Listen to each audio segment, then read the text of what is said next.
الحمد لله نحمده ونستعينه ونستغفره ونعوذ بالله من شرور أنفسنا ومن سيئات أعمالنا من يهده الله فلا مضل له ومن يضلل فلا هادي له أشهد أن لا إله إلا الله وحده لا شريك له وأشهد أن محمدا عبده ورسوله وبعد فإن خير الكلام كلام الله وخير الهدي هدي محمد صلى الله عليه وآله وسلم وشر الأمور محدثاتها فإن كل محدثة بدعة وكل بدعة ضلالة وكل ضلالة في النار.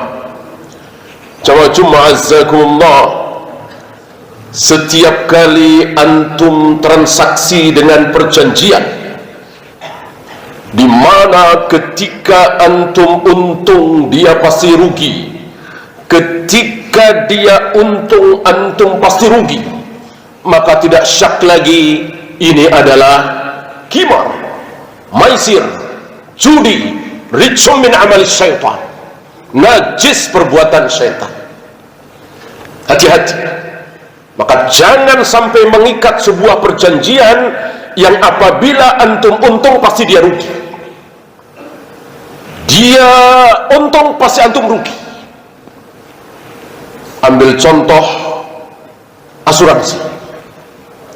Ketika antum untung karena antum baru setor 2 bulan 400.000 misalnya, antum langsung dapat 50 juta atau 40 juta karena antum kecelakaan atau mobil antum tabrakan, tidak syak lagi ini judi.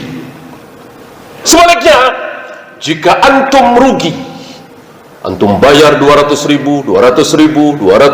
setiap bulan selama 10 tahun, antum nggak sakit-sakit, mobil antum nggak kecelakaan, maka jelas antum rugi, hilang uang antum, atau mungkin tinggal 50%, 40%, dia yang untung. Pasti beda dengan jual beli. Walaupun saya beli sesuatu yang mahal, tapi saya dapat barang, saya menginginkan barang itu. Yang jual dapat uang yang dia inginkan. Maka judi bukan jual beli bukan judi. Kalau ada jual beli kok mengandung unsur seperti tadi, jelas itu haram. Dan keharaman asuransi ditambah 2 lagi. Apa? Riba dan gharar. Jual beli gharar haram. Antum beli pohon itu ketika masih kembang 1 juta, antum dapat berapa nggak tahu, ini gharar. Bisa dapat 5 ton karena kebetulan bagus buahnya, bisa mungkin dapat cuman setengah kintal, atau mungkin dapat cuman 5 kilo, atau bahkan nggak dapat. Ini gharar. Asuransi persis seperti itu. Yang antum keluarkan tiap bulan kan jelas tuh 200.000. Tapi yang antum dapat nggak jelas. Bisa 5 juta, bisa 10 juta, bisa 50 juta, bisa 100 juta. Tergantung kita sakit apa tidak, kecelakaan apa tidak. Lihat di sini, setan iblis menipu kita lewat orang-orang Yahudi. Tidak syak lagi penemu asuransi bukan kaum muslimin, bukan Imam Syafi'i, bukan Imam Bukhari, bukan ulama-ulama Islam, tapi Yahudi. Mereka menipu kaum muslimin dan mereka ditipu oleh iblis dengan ucapan, menjamin, dijamin. Kita lupa penjamin nomor 1 adalah Allah Rabbul Alamin. Namanya hidup, ya pasti ada celaka, tabrakan, tenggelam, mati di jalan, gempa bumi, namanya hidup. Ini nggak mau kecelakaan, nggak harus ada yang nanggung. Disinilah talbisul iblis.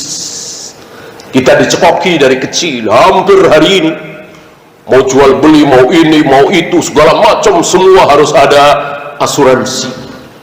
Dan tidak syak lagi, ini judi, ini gharar. Satu lagi, riba. Riba, jelas lagi. Ketika antum store 200.000 selama 5 tahun, total taruh 5 juta, kok dapat 6 juta, yang 1 juta apa? Yang 1 juta apa? Jelas riba. Karena bukan uang kita. Kita mendapatkan itu. Ya. Hanya hari ini setan, iblis, sebagaimana yang diucapkan oleh Nabi alaihi salatu wassalam, yusammunaha bighairi ismiha. Kelak kaum muslimin akan memberikan nama-nama maksiat itu dengan yang bukan namanya. Kaum muslimin nggak bilang zina lagi, kaum muslimin nggak bilang khamr lagi, kaum muslimin nggak bilang riba lagi. Bahkan riba hari ini dikasih nama dengan suatu yang indah, yang harum, yang menawan, yang cantik, yang menarik perhatian para wanita. Apa? Bunga. Bunga sesuatu yang sangat bagus, disematkan untuk sesuatu yang lebih buruk daripada sampah, riba.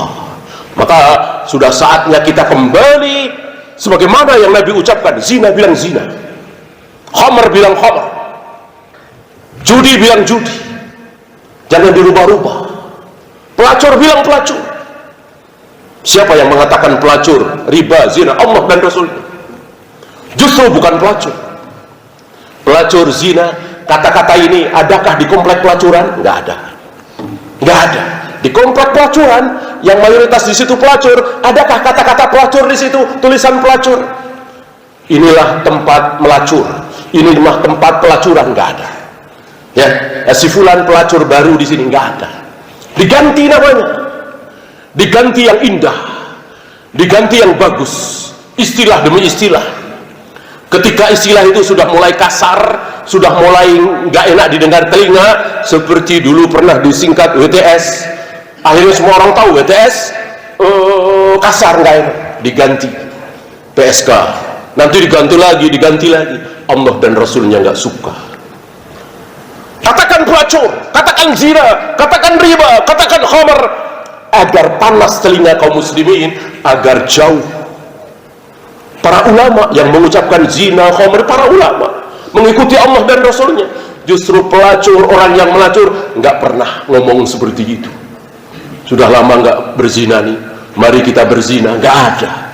Diganti namanya, dan itu talbisul iblis. Aqulu qawli hada astaghfirullah li wa lakum.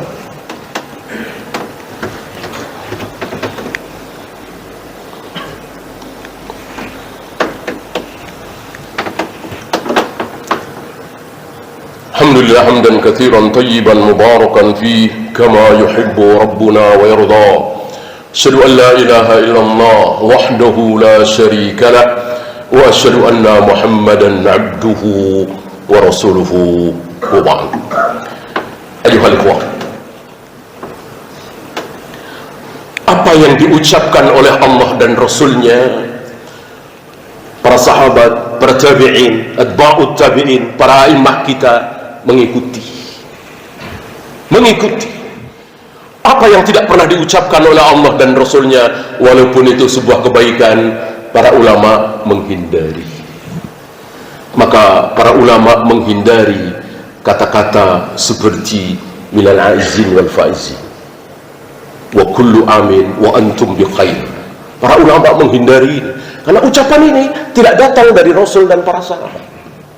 Yang datang dari Rasul dan para sahabat setelah sholat Id, waktu itu yang masyhur Idul Adha adalah taqabbalallahu minna wa minkum. Jangan kita mengucapkan kalimat-kalimat, istilah-istilah, walaupun itu baik, tapi tidak datang dari Allah dan Rasulnya alaihi salatu wassalam.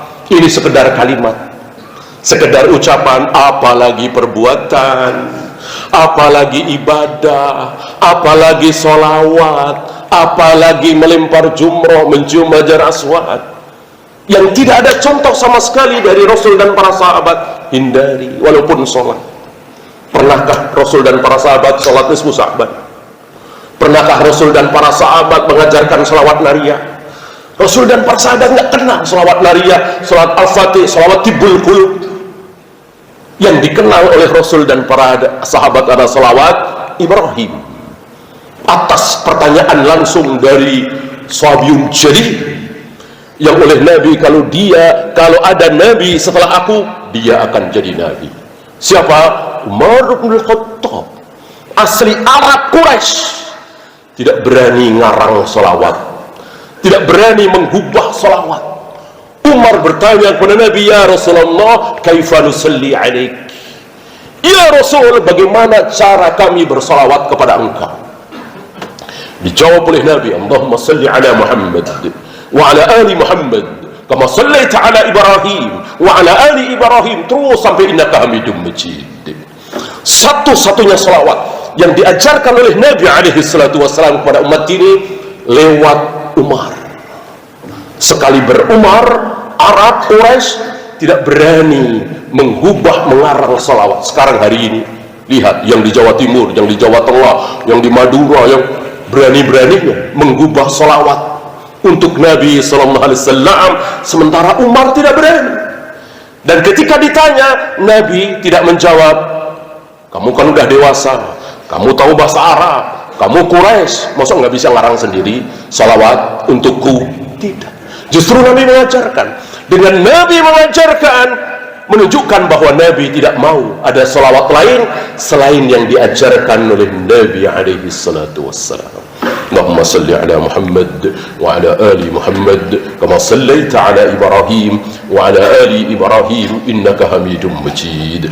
Allahumma ighfir lil muslimina wal muslimat wal mu'minina wal mu'minat al ahya'i minhum wal amwat. Rabbana la tuzigh qulubana ba'da idh hadaytana wa hab lana min ladunka rahmah innaka antal wahhab. Rabbana atina fid dunya hasanah wa fil akhirati hasanah wa qina adzaban